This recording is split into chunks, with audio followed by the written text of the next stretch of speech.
இனத்தால், மதத்தால், மொழியால் மக்களை பிளவுபடுத்த முயற்சிக்கின்ற தீய சக்திகள் அந்த சக்திகள். மென்மையான போக்கை கடைபிடிப்பதால் சமாதானம் பேசுகின்ற அனைவரையும் கோழைகள் என்று நினைக்க வேண்டாம் என்று எச் ராஜாவுக்கு அறிவுறுத்த கடமைப்பட்டார். கள்ளத்தி மரத்தை பார்வையிட்டே தீர்வுன்னு சொல்லி எச் ராஜா மலை மேல போனாரு. அவரை கைது பண்ணிருக்காங்க. ஒரு 12 பேர் கைது பண்ணிருக்காங்க. தொடர்ந்து இந்த பிரச்சனைக்குள்ள இந்த விவகாரம் பெருசாகிட்டே எஸ்கலேட் ஆகிற மாதிரி இருக்கு. என்ன காரணம்? ஒரு காரணமும் இல்லை. இனத்தால், மதத்தால், மொழியால் மக்களை பிளவுபடுத்த முயற்சிக்கின்ற தீய சக்திகள் அந்த சக்திகள். இந்த அரசை பொறுத்தளவில் சட்டத்தின் ஆட்சி நடைபெறுகின்ற அரசு இந்த அரசு. சட்டத்தை யாரெல்லாம் கையிலே எடுத்துக்கொள்ள நினைக்கின்றார்களோ அவர்கள் மீது முதல்வரின் இரும்பு கரம் பாயும்.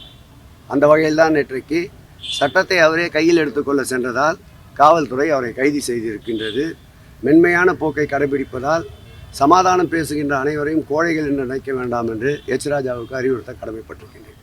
இந்த நேரத்தில் நீங்க சமமா எல்லாத்தையும் ட்ரீட் பண்றேன்னு சொல்றீங்க. ஆனா அவர் இந்து மக்களுக்கு எதிராகவே தான் இந்த அரசு இருக்கு. குறிப்பா இந்து சாமி அறநிலையத்துறை இருக்குங்கிற குற்றச்சாட்டை தொடர்ச்சியா வச்சுக்கிட்டு அவர் இஸ்லாமியருக்கும் கிறிஸ்தவர்களுக்கும் மதம் சார்ந்த ஒரு பிரச்சனையை கையில் எடுக்கும்போது சிறுபான்மையினர் அரவணைக்க வேண்டிய அரசு தான் இந்த அரசு.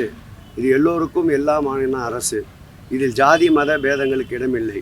இந்துக்கள், இஸ்லாமியர்கள், கிறிஸ்தவர்கள், ஜைனர்கள் அனைவரும் ஒன்றென பார்க்கின்ற இந்த அரசில் சட்டம் எங்கு மீறப்பட்டாலும், சட்டத்தின் விதிமீறல்கள் எங்கிருந்தாலும் அதன் மீது நடவடிக்கை எடுக்க இந்த அரசு தயங்காது.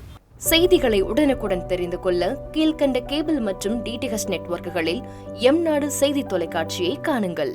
பாதகம் செய்பவரை கண்டால் நாம் பயம் கொள்ளலாகாது பாப்பா. மோதி மிதித்துவிடு பாப்பா, அவர் முகத்தில் உமிழ்ந்துவிடு பாப்பா. அண்மை செய்திகளை உடனுக்குடன் தெரிந்து கொள்ள இணைந்திருங்கள் எம்நாடு தொலைக்காட்சியுடன்.